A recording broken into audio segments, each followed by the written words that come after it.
Well, hello, everyone. Welcome to Season 3, Episode 5 of the Central Worship Podcast. I'm so excited for today's session, and I am here with the amazing Aidan Kelley. Aidan, would you just welcome our listeners and say hi? Hello, welcome. Yes. Aidan and I have known each other for the last 4 years, and we've attended Evangel as worship students together and really just grown in our skills of singing alongside each other in different worship teams and different settings. And it's just been such an amazing privilege to get to know you and be friends with you. And I just wanted to open up with just telling us about your salvation story, how you came to know the Lord, and what your journey with him has looked like. Yeah. Well, thanks for having me today. I'm so happy to be here. I would say most of you know my dad, right? He came and was a guest at the church a couple weeks ago or maybe a month ago. But my dad is in pastoral ministry, so he's been a worship pastor pretty much my entire life. And so I've grown up in the church. I've grown up in church music. And so that's a really comfortable area for me. And I always thought, okay, I want to do music for sure. Definitely don't want to do ministry. And I would tell everybody that. Really? And I remember I was just, going into my senior year of high school that summer, I was really, really worried because I wanted to do music. I wanted to do songwriting specifically. And I couldn't see any way that would be possible, Yeah. Like I knew I was probably supposed to go to college, but I was really scared to live far away from my family.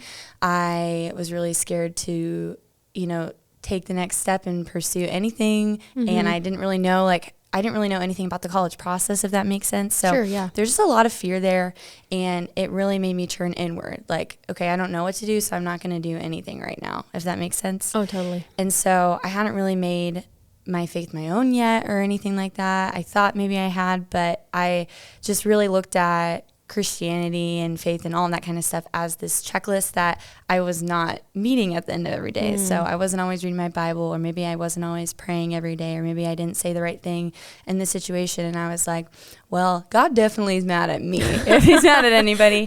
And so I remember the summer before my senior year, our church in Texas, where I'm from, our church in Texas, they just take all of our students. It's a very large youth group, so we just go to our own camp for like a week. Okay. And so I've gone to that camp every year of high school, and I went again that year. And, they have all the normal, like, Holy Spirit night, salvation night, blah, blah, blah. The last night is celebration night. So nobody's allowed to cry on that night. Gotcha. Yeah. It's an unspoken social rule. Yes. And I remember our lead youth pastor, he was just talking about, like, all of the things that had happened that were so great, all the salvations and whatever, right? All the normal stuff. If you've been to youth camp, you know what I'm talking about. And he was, praying us out, and we were about to go into another worship song. And all of a sudden, I'm not a big crier, but I was literally sobbing. And I was like, what's wrong with me right now? Why am I crying? Yeah. And I think I was just really kind of like that anxiety and that feeling that you get when you feel like God is just like folding his arms and like, you're bad, that kind of feeling of like you're in trouble. I just really felt that like to the fullest extent in that moment. I knew I wasn't kind of hitting the mark, if that makes sense. Yeah. And I had like so many different small group leaders I had come over to me and pray with me, all these different things. And one of them was just, we were talking about that checklist. I don't know how it even got there. And she was like, it's not supposed to be a checklist. And I'd heard that like 15 times. Sure. But that was the first time I ever understood it for the first time, where if I don't hit the mark, but I'm trying, that's enough for God. Like God just wants to be in relationship with me, and God loves me before I ever hit the mark for the first time, And I just was crying, and all of a sudden, I can't even explain it. It doesn't even make any sense, but that burden just was lifted off of me. Wow. And we worshiped, and the song was about how God leaves the 99 to find the one. And, he's already, facing me before I turn my eyes on him. And that was just, I think that all of that doesn't really make a big cohesive salvation story. But I think that for the first time, I had enough freedom to actually enjoy God's presence for the first time. And I went home and I opened up the camp devotional. We never do the last day of devotions. And the topic was on surrender. It was talking about the future. And I was so scared for the future and what that would look like and all the things I wanted and if I would get what I wanted. And it had Psalm 139, I formed you in your mother's womb. I knew you before you were born. All of your days have been ordered in my book, right? And it just talked about, when it comes to the future, when we're following God, we're not making our own decisions, we're asking the Lord what he wants to do. And for the first time, I just surrendered that and all of those fears and all of those things I really was holding on to so tightly. I have to do songwriting. I have to do music. And I was like, I just like stood. I was sitting in my bed, I remember, and I just like was praying, and my dad probably taught me this, but I just had my fist like this, and I was like, God, I want your will for my life, not mine. I just release and surrender the outcome of what happens in the situation to you. Yeah. And I opened my hands as I was doing that, and a month later, I was at this random like youth, young adults conference, and I was called into ministry. Wow. So that's a long way of saying that's all kind of call to ministry, salvation, very wrapped up into the same thing. Yeah. So tell us how you ended up at Evangel. You're talking about not quite sure what to do next after high school and crying on celebration night and being able to finally celebrate the weight lifted off. Tell us what that meant for you stepping into Evangel, because you're like, I want to do songwriting, I want to do music. And you are, and you're about to graduate with a worship leadership degree. Like, how did that all come to pass? Yeah, so I think that I always kind of knew I was supposed to be leading worship because, when I grew up all the time, like I've just been on the stage from a really young age, just in like first in church programs, then I did like musical theater and all this different stuff, right? So I think that I knew that that was supposed to be ministry, but I couldn't really say yes to that until I had made space to be able to say yes. You have to say no to other things. And so, that moment in my room where you surrender those things, a month later, went on the missions trip. We went to a youth conference after that mission trip, so that's that time, right? And I remember during worship, I was just thinking I was just worshiping, and I remember like I was just had all these different thoughts going through my head about like maybe I'm supposed to do ministry. Would that be crazy? And I remember the message was just a salvation message, and at the end of the message, he was like the pastor. He was saying, all of us are called to live a life with Jesus, but some of us actually have a vocational call to ministry. And if you have a vocational call to ministry, maybe you're thinking things like this, boom, boom, boom, boom. I don't even remember what those things were. It was exactly what I had been thinking during worship. Yeah. And as soon as I knew that I was called to ministry, I just was like, okay, this is what I'm doing. I'm going to college because, that was just the plan always. Just the next step. Yeah. I'm going to college. I'm going to get a degree somehow in musical ministry, which most people would say you probably don't need that, which I'd probably agree with you. But no, I feel like everything has just been a part of this plan that I've been kind of walking down on this line that was already drawn out for me, So I applied to a couple different schools and Christian schools in Texas, so like Baylor, those kinds of schools. And I was like, I'll study church music, like the old fashioned term, church music, and I'll do all of this stuff. But I was looking for more of a contemporary program. It was kind of hard to find to be like a music minister. Yeah. That's more of a more traditional kind of title, right? And so Baylor was more like that. And I remember my mom just wanted me to apply to Evangel because she went to Evangel. My dad went to CBC. That's right. So I was like, sure, Mom, whatever. And I kept calling it my practice audition. Even to her face, I would be like, this is just my practice. She's like, don't say that. You might really like it. I'm like, there's no way. I didn't want to be far away from my family. And I went to Evangel as my first fine arts audition, like vocal audition for scholarships and stuff. I went for the Founders Weekend, so like the academic stuff. And from the moment I went into the fine arts building and met like the chair and all, Dr. Patron and all those things, that I just knew that was what I was supposed to do. I was supposed to go to Evangel. And it just kind of started to open me up more and more. And I was like, I think I'm supposed to go to Evangel in Missouri, which is so random, And I remember, I met my freshman roommate who was going to be my freshman roommate. I met her during my fine arts audition. And I met so many of our team members during Founders. I met Abby during Founders and all those different things. And they told me that they had a bunch of different traveling ministry teams that did worship. And they told me that Heart Song, which is what me and Cassidy did together, they had an open female vocalist position. They usually don't have that. So they were like, you should come. Yeah. And I just, met so many people, went to chapel, community, all these different things. No one thing where I was like, that's what made me want to go there. I just left feeling like things were just falling into place in a way where like this is sounds really dumb and jargony, right? But like this has been prepared to be like this, And so they had a really more modern kind of take on the worship leadership program, and that's what I wanted to do. So yeah, I was the same way. It wasn't like one specific moment. I've heard a lot of people say, I'm gonna walk on campus, and immediately I just felt at peace. And that wasn't really my story or yours. It sounds like is mainly just like everything just kind of fell into place, and all just kind of fell in my lap, and this is where I'm gonna go, and this is what I'm gonna study and what I'm gonna do. And I think that's awesome. Just non-dramatic. It's like everything is just gonna fall into place, and it's gonna happen, and we graduate in a week. And we did it. We did it. We finally made it through all the music theory, the sight singing, everything, and we're able to just walk into our ministry callings, which is so amazing and incredible.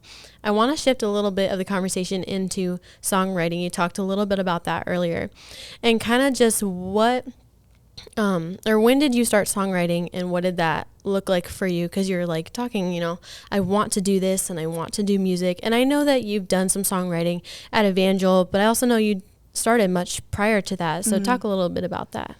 Yeah, it's just a really random story that I forget even exists now that I'm at Evangel. But I was in quarantine for COVID, and one of my favorite YouTubers was doing, this is so random. This is probably not what I don't think we've ever talked about this before, but one of my favorite YouTubers was doing this online talent show on Instagram. And I was like, my friend was auditioning, and I was like, I'm going to audition too. That's just wild. Like 15, right?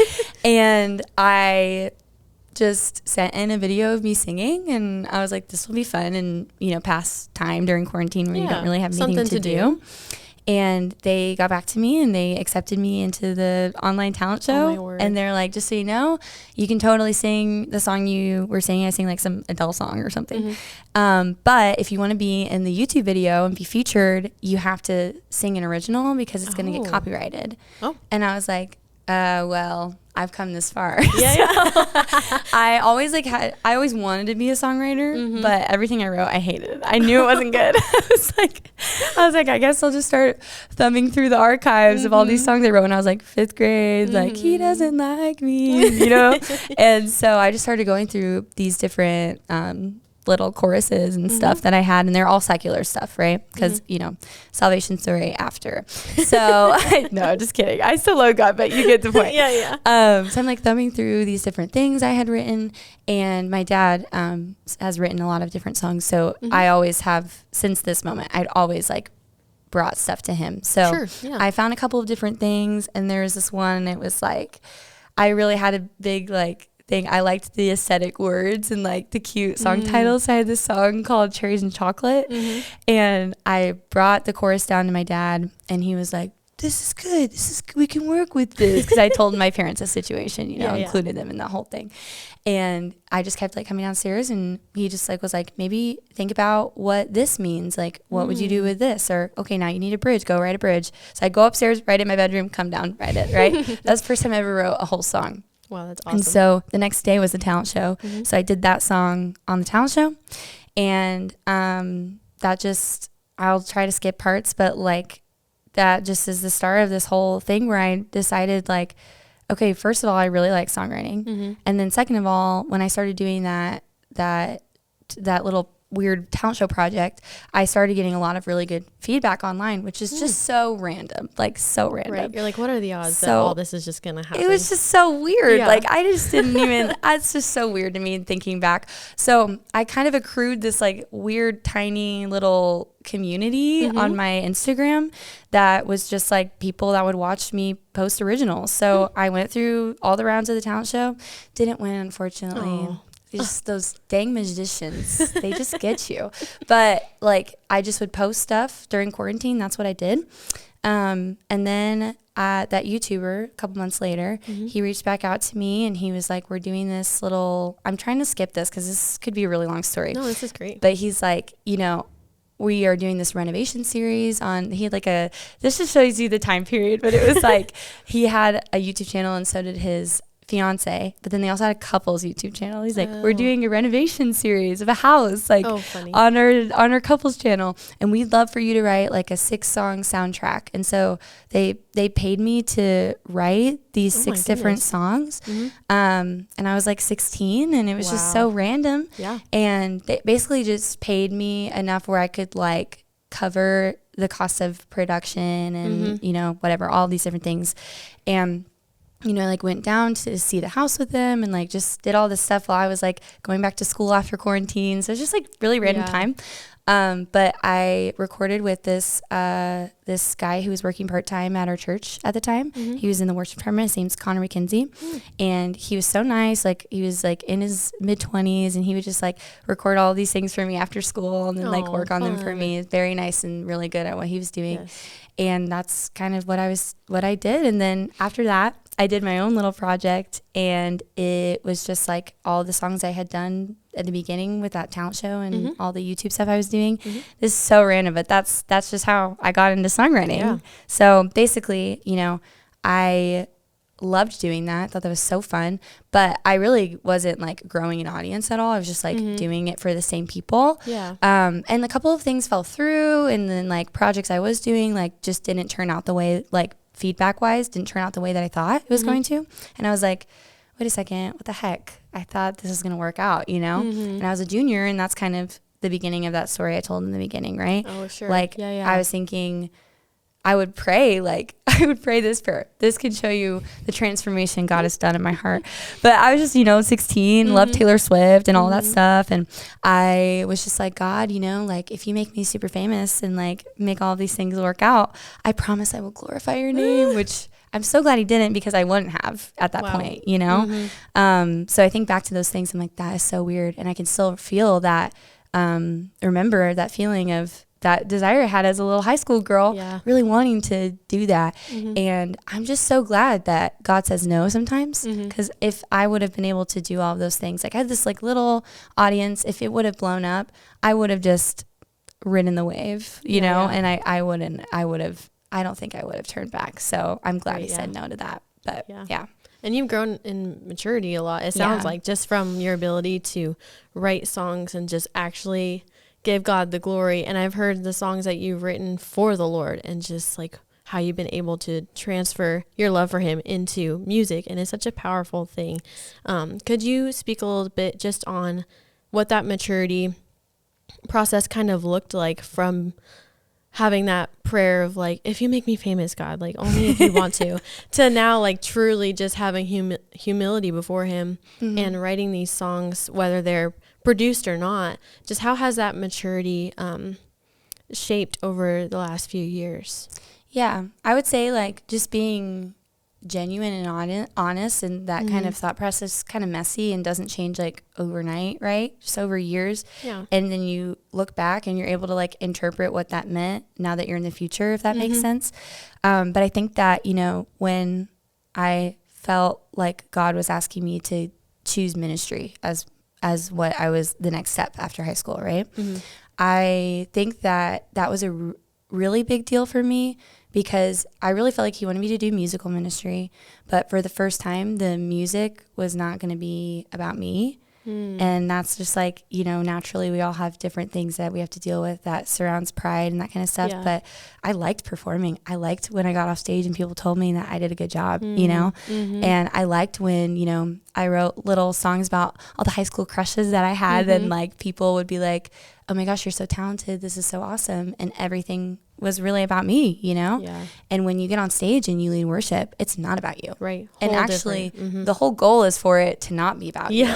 Anything that you carry on stage that points to you, that's like when I go, I'm like, God, get rid of that, And so over the years, I think I always had in the back of my mind, like, you know what, like praying about, and I've over the years prayed about these things in different times when that desire comes back up again of songwriting, right? I'm like, Lord, like, you know that this is a desire that I have, but also, you know, you've done a pretty good job with my life outside of what I had planned, you know, way better than what I would have decided. And I think that it's really just been like, if you ever want me to songwrite and you want that to be part of my job when it comes to ministry, or it looks different than I could even dream up right now, right? If you ever did that, you know that in a heartbeat I'd be like, yes, absolutely, that's what I want to do. But just weirdly enough, worship leading has become as special to me as songwriting. I really thought that like that songwriting was like the thing I wanted to do. But just the more that I say yes to God, the more that he's shown me like, you thought you wanted this, but what you need is this. And what you actually want most of all is different than you even thought, you know? And it just becomes less and less about me and better in general, you know? So that's, hopefully that answers that question. No, that was awesome. I loved how you touched on, you know, I wanted to be all about me in a performance side. And then in the maturity of your spiritual walk with the Lord, it's actually the exact opposite as soon as you get on that stage. I love that. That was so good. When you're talking about writing, how do you differentiate kind of, you know, writing the quote unquote secular songs over the worshipful songs? And who are you exactly writing for? Are you writing for congregation, for your relationship with the Lord, for people to kind of meditate on their relationship with the Lord? When you're writing those types of songs, secular versus worshipful, who's your audience in those type of moments? Yeah, I would say, and I just talked about this with a friend a couple weeks ago, but I would say that, you know, songwriting now looks so different because I'm not writing to record anything. That's just not like an opportunity that I've really had or looked for in college. It's like, no, this is, if something like that comes up, cool, which like we've done projects like that together and I've done projects like that with our peers and stuff like that, but it's not like my number one, like I'm not racing towards that anymore, if that makes sense. And so, but songwriting outside of other people looking into that is something that I just love to do in general. Like it's just like a hobby almost, or to me, it feels like, another way to journal things, you know, because sometimes you can just start singing and the words that you say when you're singing a song, like lyrics sound different than what you would just say in a conversation, right? So it's like being able to express your feelings in a totally different way. Sometimes you like actually make it prettier and you're like, okay, I'm way more comfortable feeling that now that I put it in that words. And sometimes you start writing a song and you're like, okay, well, I was just super honest in those lyrics and I really don't like what I just said, but it definitely is the truth about how I'm feeling right now, you know? And so I think that honestly, songwriting is just an outlet. And then if it turns into something that works for a corporate setting, then that's cool. But right now, I'm just writing right now. Honestly, like most of my songs just kind of feel like prayers, you know, it's just, and not like a conventional prayer, but just like these are thoughts that I'm kind of like sorting out in the presence of God. And that sounds super like I'm sorting it out in the presence, but like it's true, you know, like I get back to my room and I'm like, maybe I just had a tense conversation with a conflict or something, and it's like that overbrimming of emotion. I'm like, okay, I'm so glad my roommate's not here. No offense. I'm going to grab my guitar and I'm just going to start singing, like sit in front of my window and just start singing. And I'm like, God, I literally don't know what to do right now. And I'm like, this was really hard, but you know what I'm saying? So like, I'm trying to think of like an example, but like, you know, I did that one song for my recital, Abandon, right? Yes, so good. And that song I just wrote kind of last semester, just thinking of like, what am I going to do after college? You know, like what am I going to do for my job? And kind of honestly like a repeat of what it feels like after high school. And I'm like, all the lyrics of the song is just saying that like, Lord, I drop everything in my hands to open them up and make space for you. You know, I know that now. And so I'm like praying this prayer of, Lord, like, would you help me to abandon everything that it doesn't have to do with you, and abandon all my fears for the future, to surrender to the peace you want to give me right now and the trust you're trying to grow in me, right? It's just a prayer. And then you write it and you're like, oh, actually, that wasn't that bad. And that happens only like 20% of the time. 80% you're like, no one will ever see this in my life. But that I'm like, oh, okay, cool. Well, that matches the theme of my recital, so I'll just put that in my recital. But hopefully that makes sense. Yeah, it does, absolutely. And the intentionality of just like, I'm just going to pour my heart to the Lord in this, and it's just going to be a prayer to him, and that's that. I love it, for sure. I remember talking to you about songwriting when we were at a camp one time, and you were like, if I could just sit on a porch every day and songwrite, I would. Yes. If it didn't talk about money, if we didn't have to worry about anything about living expenses, that's anything funny. Like that, I would just sit on a porch on a rocking chair and just write every single day. Yeah. And I remember that, and it's just so amazing to see how the Lord's been using those quiet times with him when you've taken those opportunities to go sit with him just in his presence and like just pouring your heart out to him. That's what we learned from scripture. Mm-hmm. That's what David literally did in all the Psalms, is just pouring his heart out to the Lord in frustration, in lament, in celebration, in rejoicing. And I feel like you've done that with all the different types of songs that you've written and everything. Some that I've been privileged enough to hear, and some that I have no clue about, but the Lord knows. And I truly do think that he is blessed by every song you've written, no matter the emotional outlet you've chosen to write with. Mm-hmm. So I really think that's incredibly special. This is kind of my last question just to wrap up our session today. It's been so amazing just to talk about songwriting with you and learning kind of the inwards of your mind and how it operates with the songwriting. But what is maybe a song that's been on your heart that either you've written or that you've heard from someone else, and just what has it been teaching you in this season of life? Maybe a song you're listening to or working on, or maybe haven't touched in a while, but it's just been on your mind. Yeah. I sometimes, like, during we're traveling team together, mm-hmm. do a lot of summer camps, right? We just talked about that.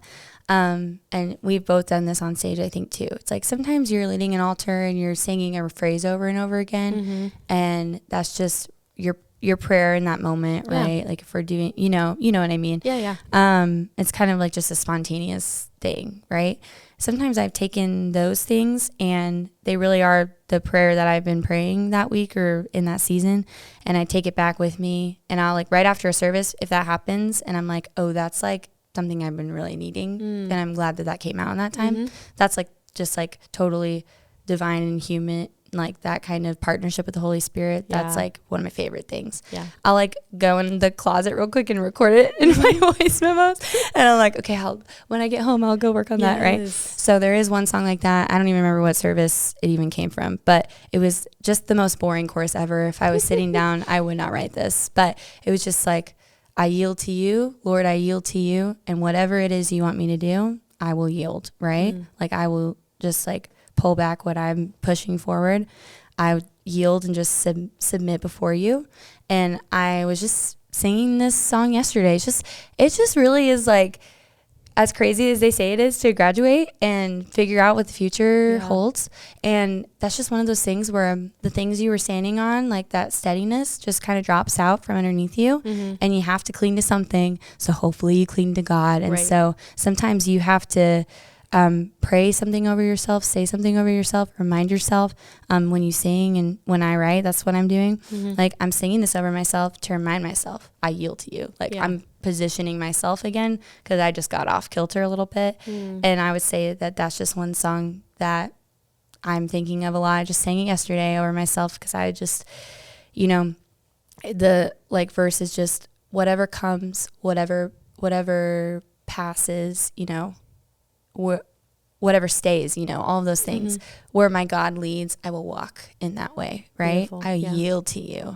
And so I think that answers the question. Yeah. That's something I have to sing over myself all the time. Yes. So yeah, and that's so beautiful. I love when that happens, when you're just in a worshipful moment and something just comes out of your spirit and you're like, I have to go record this. I got to go write this down. Yeah. Because it's the Lord speaking directly to you. Totally. Even though it's your prayer to him, he's given you those words and that desire straight back to him. So that's awesome. Well, it's been so amazing talking with you, Aidan.